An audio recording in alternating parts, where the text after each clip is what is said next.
नमस्कार मेरे साथियों, सभी को जोहर क्लासेस पर स्वागत है। उम्मीद करता हूं कि सभी दोस्त स्वस्थ होंगे और अपनी तैयारी बेहतर कर रहे होंगे। दोस्तों हम जो बात कर रहे थे दोस्तों, सभी को एक बार तो जोहर राधे राधे और जोहर सभी को राधे राधे और जय श्री कृष्णा दोस्तों, और सबसे बढ़कर राम राम दोस्तों। हम जो चर्चा कर रहे थे दोस्तों मेवाड़ के इतिहास पर, और मेवाड़ के इतिहास में हम लोगों ने महाराणा कुंभा की बात कर ली थी। लेकिन महाराणा कुंभा के अंतर्गत दोस्तों हम लोगों ने एक दो लाइनें छोड़ दी थी।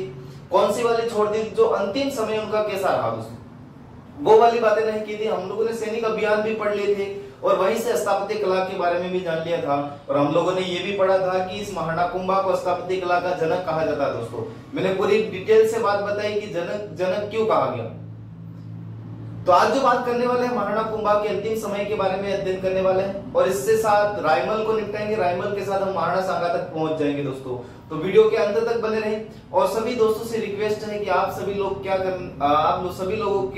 सभी लोगों को वीडियो के डिस्क्रिप्शन में लिंक दे रखी है दोस्तों, और उस लिंक जो दे रखी है वो एक तो आपके ग्रुप की दे रखी है, टेलीग्राम की दे रखी है। उस टेलीग्राम को ज्वाइन कीजिए, वहां पर आपको सारे नोट्स उपलब्ध हो जाएंगे।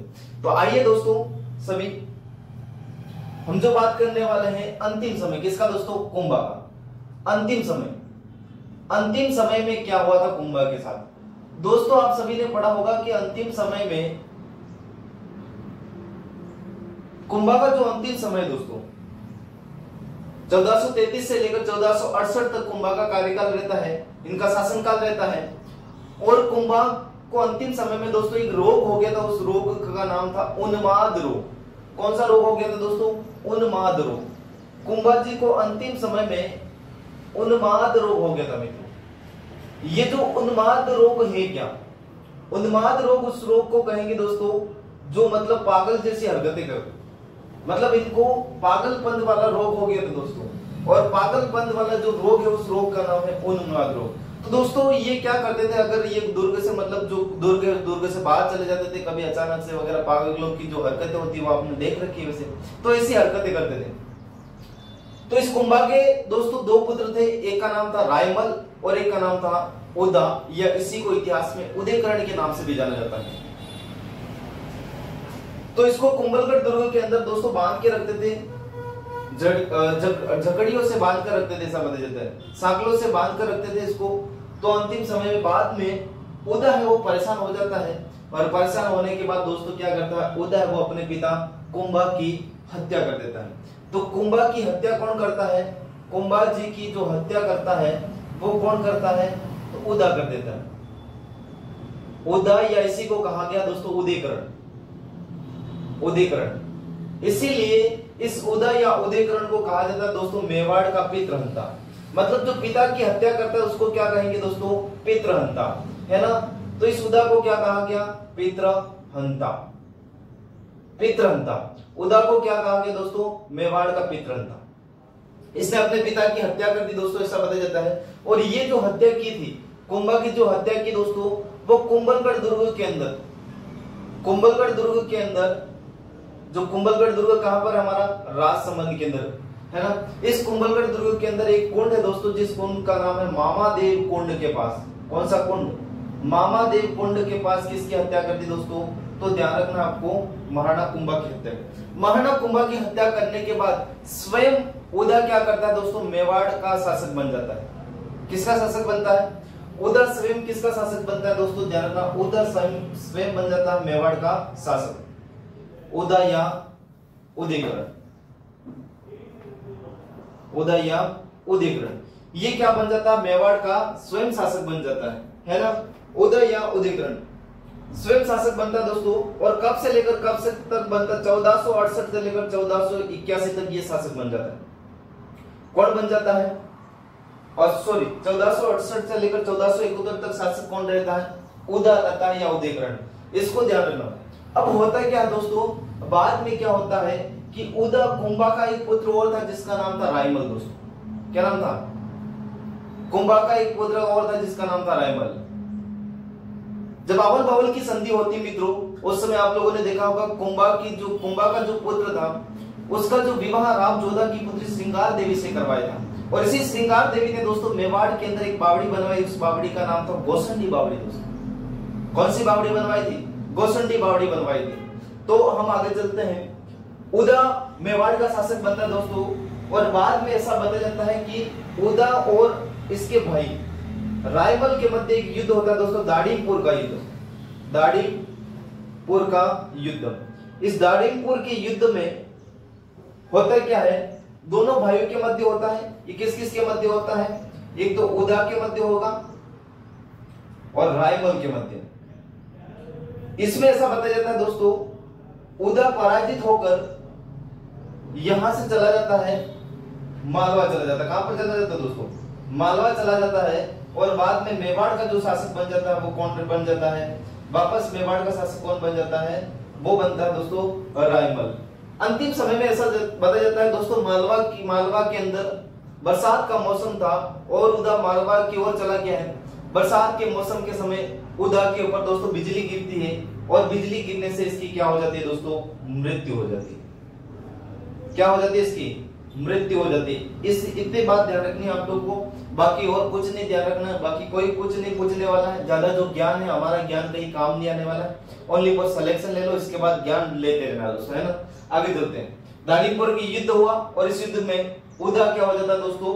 और पराजित होता है और मालवा की ओर चला जाता है। बाद में इसके ऊपर बरसात के समय बिजली गिरने से इसकी क्या होगी दोस्तों? मृत्यु। और बचा कौन? रायमल बचा, इसीलिए रायमल क्या बनेगा दोस्तों? मेवाड़ का शासक बनेगा। ये 2 3 4 एक बातें याद करनी है, बाकी फिर हम आगे चलते हैं। एक बार इसका फटाफट स्क्रीनशॉट ले लो, इसके बाद रायमल देखते हैं।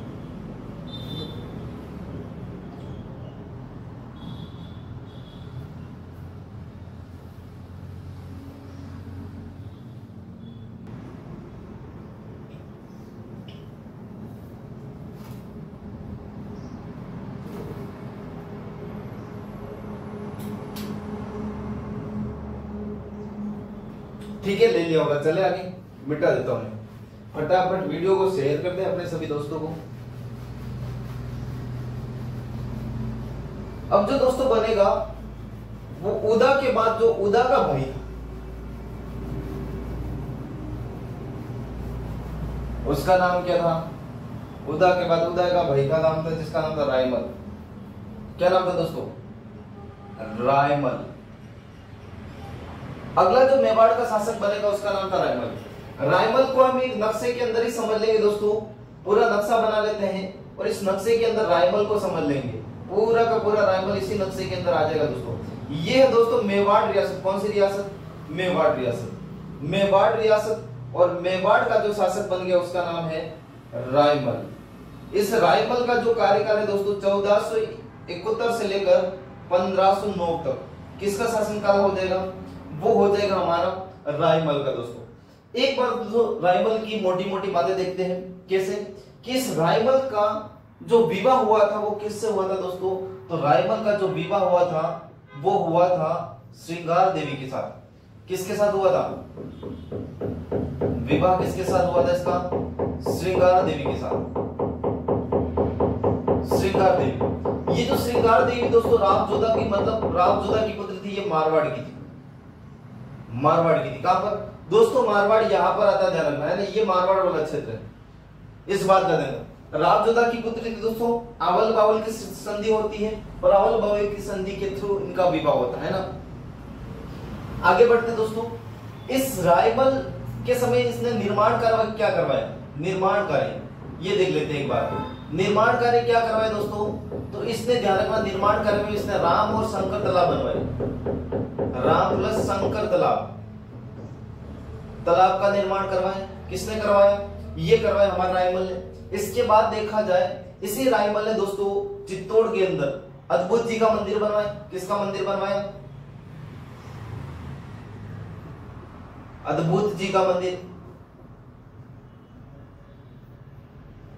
अद्भुत जी का मंदिर बनवाया। इसी रायमल की जो दोस्तों जो इसकी जो पत्नी थी दोस्तों, पत्नी का नाम था श्रृंगार देवी। इस श्रृंगार देवी ने दोस्तों, श्रृंगार देवी ने चित्तौड़ में गोसुंडी बावड़ी बनवाई। गोसुंडी बावड़ी बनवाई। मतलब देखा जाए तो ये दोनों खेती को प्रोत्साहन करे दोस्तों। उसने तालाब बनाए, इन्होंने बावड़ी बनवाई, तो इनका जो कृषि कार्य में इंटरेस्ट ज्यादा है, ऐसा हम दिमाग लगा सकते हैं। गोसुंडी बावड़ी बहुत इंपॉर्टेंट है, इसलिए आप लोगों को ध्यान रखना। गोसुंडी बावड़ी है ना, गोसुंडी बावड़ी का निर्माण श्रृंगार देवी ने करवाया चित्तौड़गढ़ के अंदर। अद्भुत जी का मंदिर चित्तौड़ में किसने बनवाया? रायमल ने बनवाया। और राम और शंकर तालाब का निर्माण खेती को प्रोत्साहित करने के लिए इन्होंने 2 तालाबों का निर्माण करवाया। आगे और दोस्तों आप लोगों को पता होगा एकलिंगनाथ जी का मंदिर, एकलिंगनाथ जी का मंदिर, ये दोस्तों एकलिंगनाथ जी का मंदिर कहां पर है ध्यान रखना, ये है कैलाशपुरी गांव उदयपुर के अंदर। कहां पर है? कैलाशपुरी गांव, हम पढ़ चुके पहले। कैलाशपुरी गांव कहां पर है दोस्तों? उदयपुर के अंदर। कैलाशपुरी गांव उदयपुर के अंदर है ना। इस मंदिर का पुनः निर्माण करवाया, क्या करवाया दोस्तों? पुनः निर्माण करवाया। किसने करवाया? रायमल ने करवाया। अगर आपसे ये पूछा जाए कि इस मंदिर के चारों ओर परकोटा किसने बनवाया, तो परकोटा बनवाया था दोस्तों राणा मोगल ने। किसने बनवाया था? राणा मोगल ने। इस बात का ध्यान रखना। आगे अगर एक बात पूछा जाए आपसे, इस मंदिर का निर्माण किसने करवाया दोस्तों, तो ध्यान रखना इस मंदिर का निर्माण कालभोजिया बप्पा रावल ने करवाया। बप्पा रावल ने करवाया, ये बातें ध्यान रखनी। आगे चलते हैं दोस्तों, हम जो बात कर रहे हैं रायमल के बारे में, ये निर्माण कार्य हो जाते हैं रायमल के बारे में। अगर दोस्तों इस रायमल की बात की जाए, इस रायमल की बात की जाए दोस्तों, तो रायमल के संतानें कितनी थी? रायमल की संतानें कितनी थी दोस्तों? आगे मैं यहां पर लिखता हूं। इस रायमल की जो संतानें थी दोस्तों, वो थी इसकी एक तो पुत्री थी दोस्तों, पुत्री का नाम यहीं पर लिख देता हूं, जिसका नाम था आनंदीबाई। पुत्री का नाम क्या था? आनंदीबाई। ये रायमल की क्या है दोस्तों? पुत्री। इसके बाद जो पुत्र थे, इनके जो पुत्र थे, सबसे बड़ा पुत्र था जिसका नाम था पृथ्वीराज राठौड़। कौन था दोस्तों? पृथ्वीराज राठौड़। इसके बाद था दोस्तों जयसिंह, या उसी को कहा जाता है रायमल, है ना, सॉरी जयसिंह, और इसी को कहा जाता है जयमल भी कहा जाता है, इस बात का ध्यान रखना, है ना, जयसिंह। इसके बाद था दोस्तों जिसका नाम था जयदेव। जयदेव के बाद सबसे अंतिम में था जिसका नाम था राणा सांगा दोस्तों, जिसको हम संग्राम सिंह के नाम से भी जानते हैं इतिहास में। कितने थे दोस्तों? इतने थे, 1 2 3 4 तो इनके पुत्र थे, एक पुत्री, मतलब 4 और 5 संतानों का जो पिता था उसका नाम था रायमल। आगे चलते दोस्तों, इनकी जो पुत्र थी, इसका जो विवाह करवाया गया दोस्तों, इधर जो पड़ता है वो पड़ता है सिरोही दोस्तों। क्या पड़ता है? सिरोही। आप सभी को पता है कि सिरोही पर देवड़ा राजपूतों ने शासन किया दोस्तों, और यहां पर जगमाल से विवाह करवाया गया। किससे विवाह करवाया गया? इनका जो विवाह करवाया, किससे करवाया गया दोस्तों? इनका जो विवाह करवाया गया दोस्तों, सिरोही के शासक जगमाल से करवाया गया, जगमाल देवड़ा से। ये कहां पर है? सिरोही। जगमाल देवड़ा से क्या करवाया गया? विवाह करवाया गया। रायमल की पुत्री का विवाह किससे करवाया गया? जगमाल देवड़ा से करवाया, है ना, ध्यान रखना। आगे चलते हैं दोस्तों, बाद में ऐसा बताया जाता है कि इनके 4 पुत्र हैं दोस्तों। कितने पुत्र हैं? 4 पुत्र। 4 पुत्र हैं, तो ऐसा बताया जाता है कि रायमल है वो जीते जी अपने समय ही वो क्या नहीं कर पाता है, तो ध्यान रखना, उत्तराधिकारी घोषित नहीं कर पाता है। कौन नहीं घोषित कर पाता है? रायमल। तो होता है क्या दोस्तों, ये चारों जो भाई हैं वो एक साधु के पास जाते हैं। किसके पास जाते हैं? ये चारों जो भाई जाते हैं किसके पास जाते हैं? एक साधु के पास जाते हैं। किसके पास जाते हैं? साधु के पास। जब ये चारों भाई साधु के पास जाते हैं, और साधु के पास जाकर दोस्तों ऐसा बताया जाता है कि ये अपना राजयोग, मतलब जो राज पाठ लिखा है वो किसकी किस्मत में लिखा है, चारों की हथेली दिखाते हैं साधु के पास जाकर। दोस्तों सबसे पहले नंबर बड़े के हिसाब से पृथ्वीराज राठौड़ का आएगा, और पृथ्वीराज राठौड़ की हथेली दिखवाई, और पृथ्वीराज राठौड़ अगर बड़ा भी पुत्र तो यही है, शासक बनेगा कौन? यही तो बनेगा। लेकिन यहाँ पर उल्टा हो रहा है, ध्यान रखना, यहाँ पर क्या हो रहा? उल्टा हो रहा है। अब जो होता क्या है, पृथ्वीराज राठौड़ के देखा गया, पृथ्वीराज राठौड़ के अंदर कुछ भी, मतलब यहाँ पर क्या नहीं था, ध्यान रखना, राजयोग नहीं था, इसके राजयोग नहीं था। इसके बारे में भविष्यवाणी की गई दोस्तों कि इसकी क्या होगी, ध्यान रखना, अल्पायु में क्या हो जाएगी? मृत्यु हो जाएगी। जय सिंह और जयदेव का शराब भी था, पी के 2 पैग मारो मस्त बैठे रहो, कोई लेना देना नहीं, राजयोग से कुछ लेके जाने वाले नहीं है। यूं करके जयदेव तो अपने को 1 बोतल लेता शाम को सुबह और बढ़िया, है ना, ध्यान रखना। बाद में सांगा का हाथ देखा गया दोस्तों, और सांगा के हथेली में इनके जो हाथ की लकीरों में दोस्तों ध्यान रखना राजपाट लिखा। तो इनको गुस्सा आ गया, पृथ्वीराज राठौड़ ने तुरंत अपने भाई के ऊपर हमला कर दिया दोस्तों। और उसी समय ऐसा बताया जाता है कि राणा सांगा की एक आंख फूट गई थी दोस्तों। क्या फूट गई थी? आंख चली गई। बाद में यहां से राणा सांगा चले जाते हैं, मेवाड़ से कहां चले जाते हैं दोस्तों, इधर पड़ता हमारा ये, इसको इसके बाद इसको मैं मिटा देता ना, इधर चले जाते हैं दोस्तों। कहां पर चले जाते हैं? अजमेर के अंदर।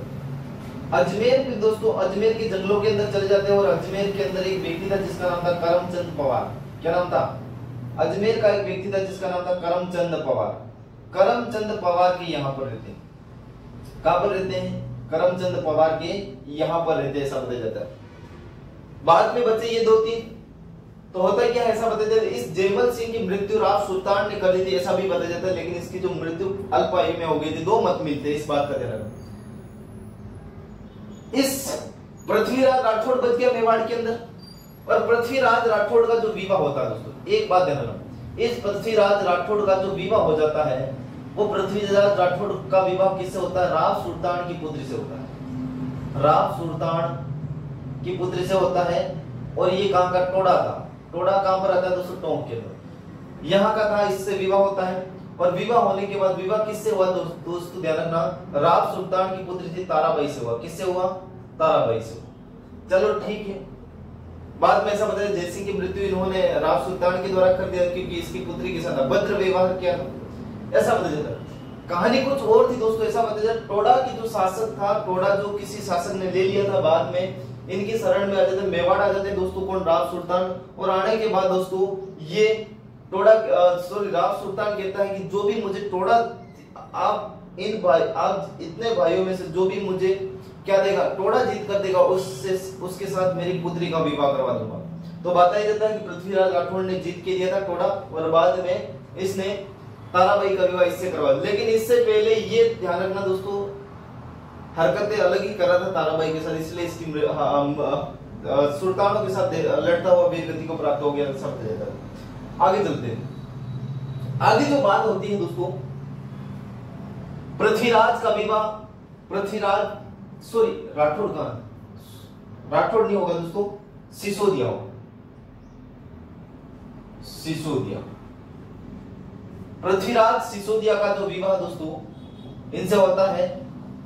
होने के बाद ऐसा बताया जाता है कि तारा थी, तारा रुट गई इनसे, और रुटने के बाद दोस्तों ये यशोदा देवी की पट शिवालय में रहती है।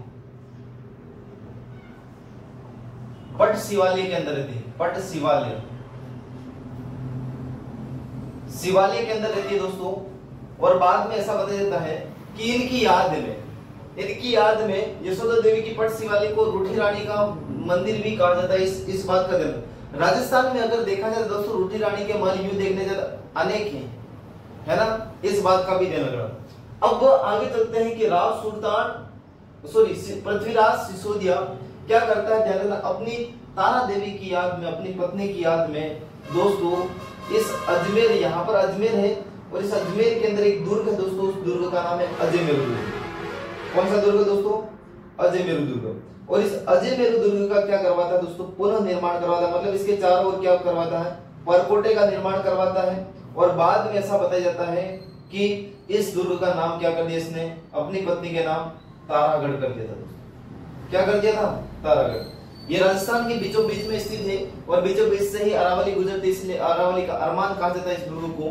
और इसी दुर्ग को दोस्तों राजस्थान का हृदय कहा जाता है। इसी दुर्ग को दोस्तों राजपुताना की कुंजी कहा जाता है। इसी दुर्ग को दोस्तों तारागढ़ कहा जाता है, और इसी दुर्ग को दोस्तों गढ़ बिटली कहा जाता है, और इसी दुर्ग को अजय मेरू कहा जाता है। ये सारे नाम किसके हैं? तारागढ़ दुर्ग के। बाद में ऐसा बताया जाता है पृथ्वीराज सिसोदिया मेवाड़ में रहते हैं। मेवाड़ में रहते हुए अपनी बहन की जो शादी करवाई की थी, वो कहां से करवाई की? कहां करवाई थी? जगमाल के देवड़ा शासक के साथ, जगमाल देवड़ा के साथ। और ये जगमाल जो देवड़ा दोस्तों आनंदी बाई से क्या करता था, अभद्र व्यवहार करता था। ये भी एक नंबर का दारूड़ी आदमी है, एक नंबर का दारूड़ी आदमी था दोस्तों। और इसने आनंदी बाई को पी पी के शाम को रोज झगड़ा करने का काम करता था। तो एक दिन पृथ्वीराज को गुस्सा आ गया, पृथ्वीराज आते हो 2-3-4 थप्पड़ लगाने के बाद वापस आते ऐसा बताया जाता है। जीजू नाराज हो गए दोस्तों। जीजू जैसे नाराज होते, जीजू ने खाने में कुछ विष वगैरह मिला दिया था। और बाद में ऐसा बताया जाता है कि यहाँ से वापस ये आते हैं मेवाड़, और मेवाड़ आते आते इनकी क्या हो जाती है, कुंभलगढ़ दुर्ग के अंदर क्या हो जाती है दोस्तों, मृत्यु हो जाती है। तो पृथ्वीराज राठौड़ की जो मृत्यु कैसे होती है दोस्तों, ध्यान रखना, अपने जीजू के जगमाल देवड़ा के द्वारा विष दिए जाने के कारण खाने के अंदर इनकी क्या हो जाती है, मृत्यु हो जाती है। और इसी पृथ्वीराज सिसोदिया की दोस्तों कुंभलगढ़ दुर्ग के अंदर, कुंभलगढ़ दुर्ग के अंदर दोस्तों कितने खंभों की छतरी है, तो ध्यान रखना 12 खंभों की छतरी स्थित है। कितने खंभों की छतरी स्थित है, 12 खंभों की छतरी इसकी स्थित है, इस बात का ध्यान रखना। और ये तेज धावक होने के कारण दोस्तों, तेज धावक होने के कारण, तेज धावक होने के कारण दोस्तों इनको कहा जाता है उड़ना राजकुमार। क्या कहा जाता है मित्रों, उड़ना राजकुमार कहा जाता है। इस बात का ध्यान रखना है ना, इस बात को आपको ध्यान रखना है। ये सारी बातें हैं वो सारी ध्यान रखना।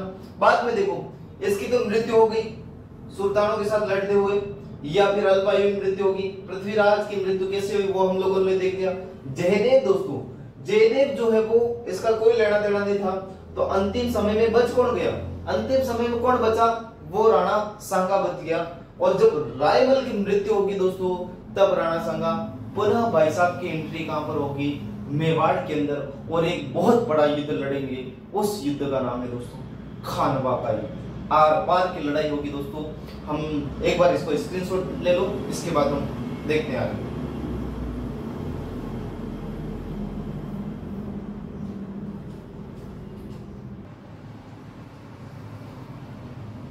ठीक है दोस्तों, मिटा देता हूं मैं और हम आगे चलते हैं।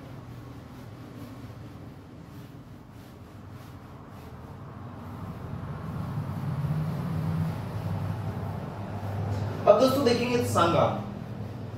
सांगा को इतिहास में दोस्तों संग्राम सिंह भी कहा जाता है। और इसी सांगा के शरीर पर दोस्तों 80 घाव थे, इसीलिए कर्नल जेम्स टोड ने इन्होंने इनको सैनिकों का भग्नावशेष कहा दोस्तों। क्या कहा, सैनिकों का भग्नावशेष कहा। सांगा देखा जाए तो उत्तराधिकारी संघर्ष में ही अपने एक आंख खो चुके थे दोस्तों, और एक जो हाथ है वो खातली के युद्ध में खो चुके थे। यूं करके इनके शरीर पर अनेक घाव थे दोस्तों, जिसका एक पैर भी नहीं था, इसका एक हाथ भी नहीं था, एक आंख भी नहीं थी। इसके बाद भी सांगा को दोस्तों इतिहास में महान स्थान नहीं मिल सका। जैसा महाराणा प्रताप जी को मिला था वैसा का वैसा सांगा को भी जरूरी था दोस्तों। पर क्या करें, समय है, समय बहुत बड़ा बलवान चीज होती है दोस्तों। आगे चलते हैं।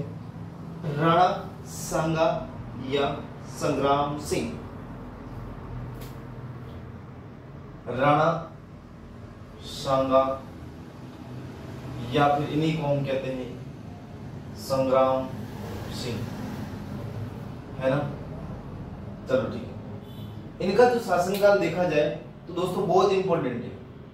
1509 से लेकर 1528 ईस्वी। 1509 के अंदर दोस्तों किसकी मृत्यु हुई होगी, रायमल की हुई होगी, ये बात फिक्स है। राणा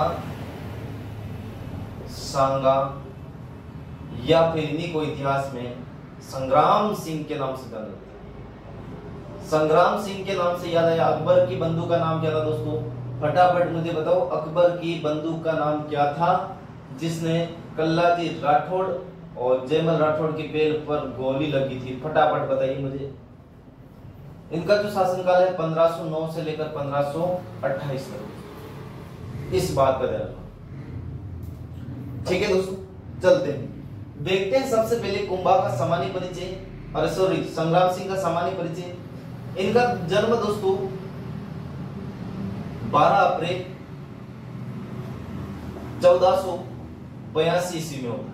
कब होता है, 12 अप्रैल 1482 ईस्वी में किसका जन्म होता है, ध्यान रखना। वो जन्म किसका हो जाता है, हमारा वो जन्म होता हमारा संग्राम सिंह का। जन्म किसका होता है? संग्राम सिंह का। इस बात का जन्म 12 अप्रैल 1482 के दिन जो जन्म होता है वो किसका होता है? संग्राम सिंह। संग्राम सिंह का दोस्तों जन्म वहीं पर होता है जिस पर महाराणा प्रताप का जो जन्म हुआ था। महाराणा प्रताप का जो जन्म हुआ वो कहां पर हुआ?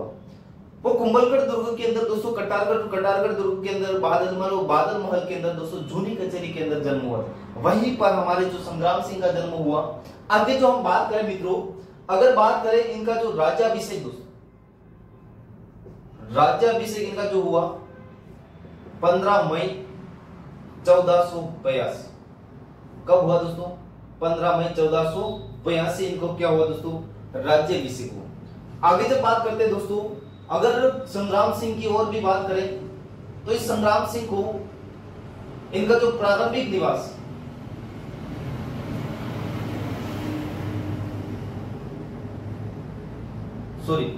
इनके जो आश्रयदाता दोस्तों, इनके जो आश्रयदाता कौन थे?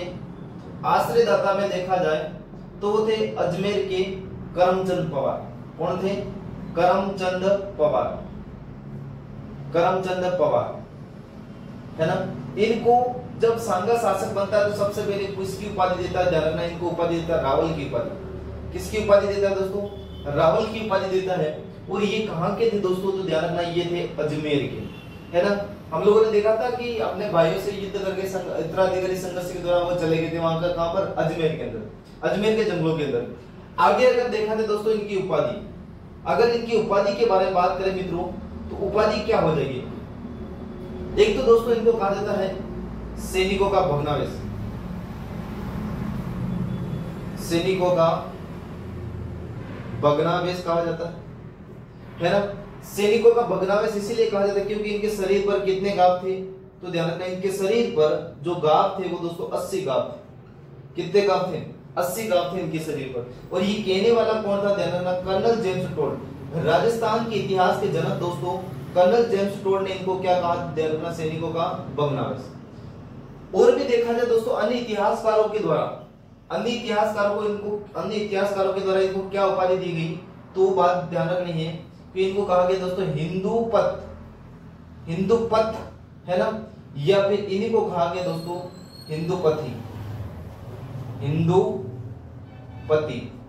ये जो उपाधि है अन्य इतिहासकारों के द्वारा, ये इतिहास में इस नाम से जाना जाता है इनको। ये ध्यान रखनी है, आगे और भी बात करेंगे, है ना दोस्तों, आगे और भी बात करने वाले।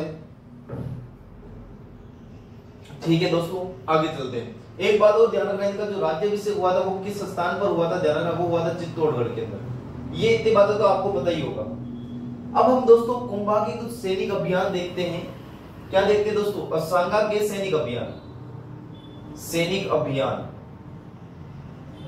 अभियान देखने से पहले दोस्तों हम लोगों को एक रूपरेखा बनानी पड़ेगी। और वो जो रूपरेखा है क्या दोस्तों? वो जो रूपरेखा हमारा नक्शा दोस्तों, ये इस तरह का नक्शा है। और इस नक्शे के अंदर हमें ये देखना पड़ेगा कि इनके समकालीन कोण क्या था दोस्तों। इस बात का ध्यान रखना है ना, इनके समकालीन कोण क्या था। इधर देखो दोस्तों, यहाँ पर है दिल्ली। क्या है दोस्तों? दिल्ली की बात की जाए दोस्तों, और यहाँ पर बेटा सांगा दोस्तों। कौन बेटा है? सांगा बेटा है। इधर है दोस्तों मालवा, और इधर है दोस्तों गुजरात, और इधर है दोस्तों चंदेरी। ये भी ध्यान रखना पड़ेगा हमें, है ना। क्या है? चंदेरी दोस्तों। 2 3 4 स्थान। इधर है दोस्तों खातोली, कोटा के अंदर ही खातोली दोस्तों। 2 3 4 युद्ध भी ध्यान रखना। चलो ठीक है। दिल्ली के अंदर जो जिस वंश का शासन है दोस्तों, उस वंश का नाम है लोधी वंश। और तो सबसे पहले जो शासक था दोस्तों, उस शासक का नाम था सांगा के समकालीन सिकंदर लोधी। कौन था? सिकंदर लोधी। सिकंदर लोधी के बाद जो शासक बनता है दोस्तों, जिसका नाम है इब्राहिम लोधी। कौन आता है? इब्राहिम लोधी दोस्तों। इब्राहिम लोधी कौन आ जाता है? इब्राहिम लोधी। इब्राहिम लोधी के बाद आता है दोस्तों बाबर। कौन आता है? बाबर। 3 शासकों के नाम याद रखना है ना। बाबर आता है। एक बार दोस्तों थोड़ी आपको समस्या होगी, लेकिन मैं इसको मिटा देता हूँ, इसको फटाफट देख लीजिए। इसके बाद अच्छे से नक्शा बनाते हैं, इसको पूरी रूपरेखा देखनी पड़ेगी हमें, है ना। ले लिया? चलो ठीक है, इसको मैं मिटा देता हूँ। हमारा सांगा चल रहा है, ध्यान रखना, नाम मत भूल जाना।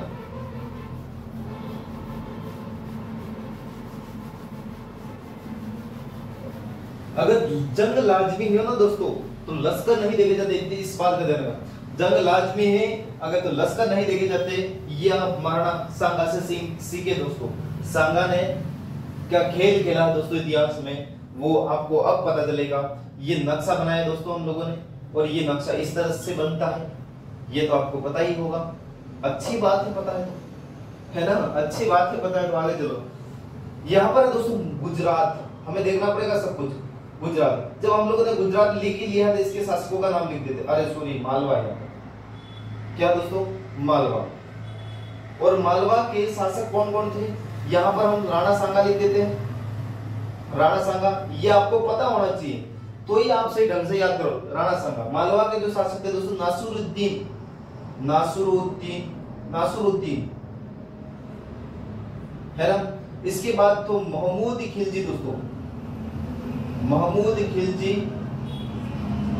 द्वितीय। पढ़ दे मोहम्मद खिलजी द्वितीय।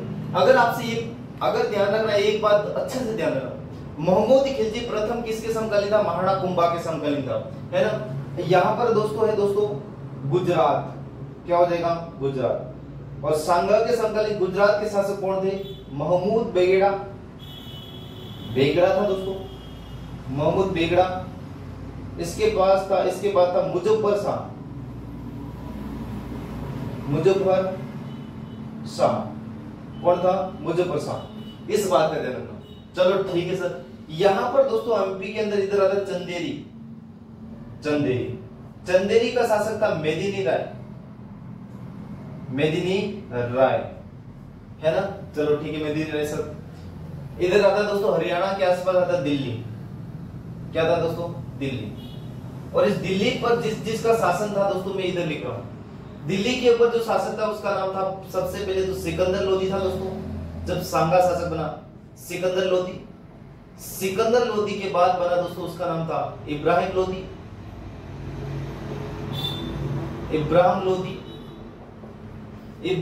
के बाद आया दोस्तों बाबर।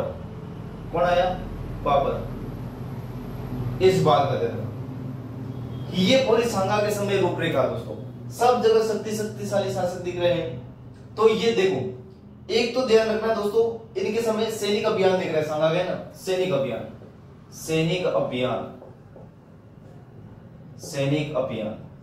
अब इधर देखना दोस्तों, सैनिक अभियान में देखा जाए क्या होता है। इसके साथ कोई भी युद्ध नहीं हुआ हमारा, सिकंदर लोदी। मोहम्मद बेगड़ा के साथ भी कोई भी युद्ध नहीं हुआ, नासिरुद्दीन के साथ भी कोई भी युद्ध नहीं हुआ। तो तीनों के नाम ऐसे ही याद रखने हैं। इधर देखो, इब्राहिम लोदी के साथ 2 युद्ध हुए दोस्तों। एक युद्ध का नाम था खातोली दोस्तों, खातोली का युद्ध हुआ 1517 के। खातोली कहां पर दोस्तों, कोटा के अंदर, है ना। कोटा कहां पर है, यहां पर, इस बात का ध्यान रखना। एक उसका बांडी का युद्ध, बांडी कहां पर है दोस्तों, धौलपुर के अंदर। पहले कहां पर आता था, बूंदी के अंदर, 1518 ईस्वी में, है ना सर। चलो ठीक है, कोई टेंशन नहीं है। इसके बाद बाबर के साथ भी सांगा के 2 युद्ध हुआ। एक तो दोस्तों बयाना का युद्ध हुआ, इसको बयाना की झड़प भी कहते हैं। एक जो युद्ध हुआ दोस्तों खानवा का युद्ध। कौन सा युद्ध हुआ, खानवा का युद्ध। और बयाना का युद्ध हुआ दोस्तों 16 फरवरी 1527। एक बार हम रूपरेखा देख रहे हैं। खानवा का युद्ध हुआ दोस्तों 17 मार्च 1527। मतलब एक महीने, फरवरी के बाद एक महीने का अंतर है। आगे चलते हैं। इनके साथ जो यहाँ पर एक युद्ध हुआ दोस्तों, इस युद्ध का नाम है गागरोन का युद्ध। कौन सा युद्ध, गागरोन का युद्ध। ये जो गागरोन का युद्ध हुआ दोस्तों 1519 ईस्वी में, ठीक है। ये सारी रूपरेखा है। अब देखो दोस्तों, अब सांगा को एक के साथ छेड़खानी करवाते हैं ना। इधर देखो, यहाँ पर दोस्तों इधर जो गुजरात है, और गुजरात के इधर दोस्तों एक साम्राज्य, जिस साम्राज्य का नाम क्या है दोस्तों, उस साम्राज्य का नाम है ईडर राज्य। ईडर राज्य का विवाद दोस्तों, किस राज्य का विवाद, ईडर राज्य का विवाद। इस ईडर राज्य का विवाद क्या था दोस्तों, ईडर राज्य के अंदर 2 व्यक्ति थे दोस्तों। एक का नाम था भारमल और एक का नाम था रायमल। ये रायमल अलग है दोस्तों, इस बात का ध्यान रखना, है ना, रायमल। अब होता क्या दोस्तों, इस ईडर राज्य के अंदर दोस्तों ईडर राज्य विवाद था, और ईडर राज्य है जो इधर मेवाड़ की भी सीमा लगती थी, मेवाड़ के गुजरात के अंदर ईडर था वर्तमान ध्यान रखना। लेकिन यहाँ पर उत्तराधिकारी संघर्ष था दोस्तों। उत्तराधिकारी संघर्ष क्या था दोस्तों, तो ध्यान रखना, ये जो मुजफ्फर शाह है भारमल को शासक बनाना चाहता है। किसको शासक बनाना चाहता है? भारमल को। लेकिन ये जो सांगा है वो शासक किसको बनाना चाहता है? वो रायमल को। दोस्तों इन मुजफ्फर शाह और इनके मध्य युद्ध होता है और ईडर राज्य को लेकर विवाद होता है दोस्तों, और बाद में ऐसा बताया जाता है कि सांगा इस युद्ध में जीत जाता है, और जीतने के बाद रायमल को क्या बनाया जाता है दोस्तों, या ईडर का क्या बना दिया जाता है? शासक बना दिया जाता है।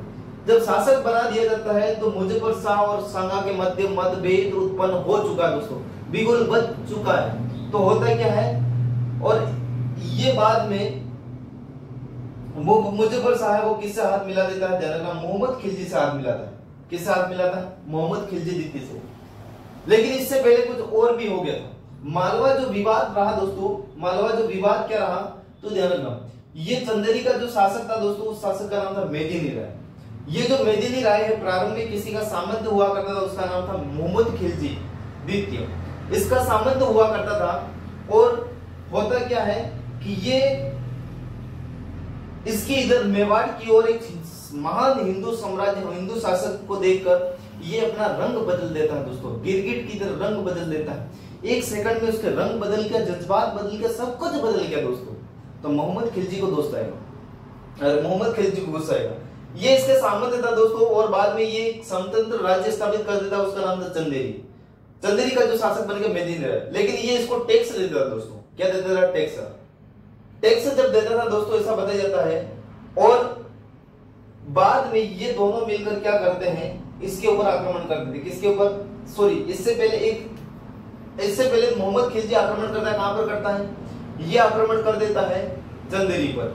लेकिन शासक चंदेरी पर जैसे ही आक्रमण करता है दोस्तों, तो ध्यान रखना, इनको जो सहायता प्रदान कर देता है, इधर से जो अम्बुलेंस आ जाती है, किसकी आ जाती है? राणा सांगा की। राणा सांगा मेदिनी राय को सहायता करता है। सहायता करने के बाद ये चंदेरी का स्वतंत्र शासक बना देता, कोई भी टैक्स इसको नहीं देता। किसको? मोहम्मद खिलजी को। और साथ में शासक बनाने के साथ में ही ये जहांगीर के रूप में, घाघरों दुर्ग झालावाड़ के अंदर है, इसको जागीर के रूप में प्रदान करता है दोस्तों।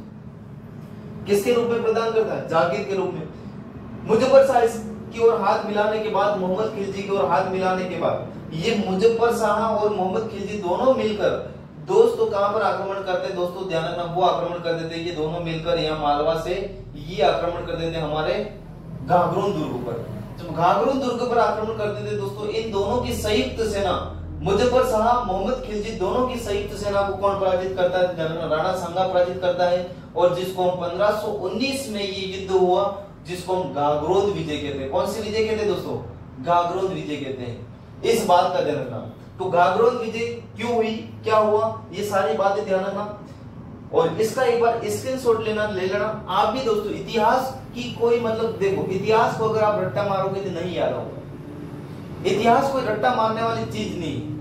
इतिहास को दोस्तों इतिहास की तरह ही पढ़ना पड़ेगा आपको। या तो नक्शे, एक बात ध्यान रखना, अगर आपको राजस्थान का जीके कंप्लीट और जीके, अगर आपको राजस्थान का जीके अच्छी तरह से ढंग से पढ़ना, तो सही ढंग से पढ़ने का एक ही उपाय दोस्तों, इसके लिए आपको राजस्थान का नक्शा याद होना चाहिए, और हिस्ट्री पूरे नक्शे के माध्यम से भी पढ़ सकते हो आप। अगर रट्टा मारने जाओगे तो रट्टा ज्यादा दिन तक रहेगा नहीं, और आपको थ्योरी इतनी बड़ी है कि थ्योरी आपको याद नहीं रहेगी। इसीलिए आपको अगर राजस्थान का जीके पढ़ना है तो आपको सबसे पहले राजस्थान के नक्शे के ऊपर जोर देना चाहिए, और आपको ये पता होना चाहिए कि अजमेर के नीचे कौन सा जिला, केकड़ी के बाद कौन सा, किसकी सीमा किससे लगती है। अगर ये जिसको पता है तो कोई टीचर कोई अजमेर के आसपास भी बोले तो समझ जाना चाहिए कि अजमेर के आसपास कौन सा क्षेत्र आता है। तो मैं यही मानता हूं कि अगर अच्छे से अगर आपको तैयारी करनी है तो आपको नक्शा याद होना चाहिए दोस्तों। अगर नक्शा याद नहीं है तो आप कुछ भी नहीं कर पाओगे। इस बात का ध्यान रखना। ज्यादा से ज्यादा यूं समझो कि 30% तक याद कर पाओगे, 30 है ना, 30% तक तो आप छोड़ ही दोगे नक्शे की वजह से। तो नक्शा याद करने की कोशिश करें, और हिस्ट्री को ऐसे ही पढ़े तो थ्योरी वो आपको इधर इधर बोलने में निकल जाएगी, और जो मेन चीजें जो आपके हाथ में आ जाएगी। तो मिलते हैं एक नई वीडियो के साथ, तब तक के लिए आप सभी को धन्यवाद, और वीडियो को लाइक करना दोस्तों, चैनल को सब्सक्राइब जरूर करना। और ये जो वीडियो अपने सभी दोस्तों तक पहुंचाना, अगर मेरी मेहनत अच्छी लगे दोस्तों तो आप कमेंट बॉक्स के अंदर दिल भेजना। और इसके जो अगर नोट्स वगैरह चाहिए तो आप लोग वीडियो के डिस्क्रिप्शन में लिंक दे रखी है टेलीग्राम की, वहां पर ज्वाइन कीजिए टेलीग्राम को और मस्त रहिए, वहां पर आपको नोट्स मिल जाएंगे। तब तक के लिए सभी दोस्तों को जय हिंद दोस्तों।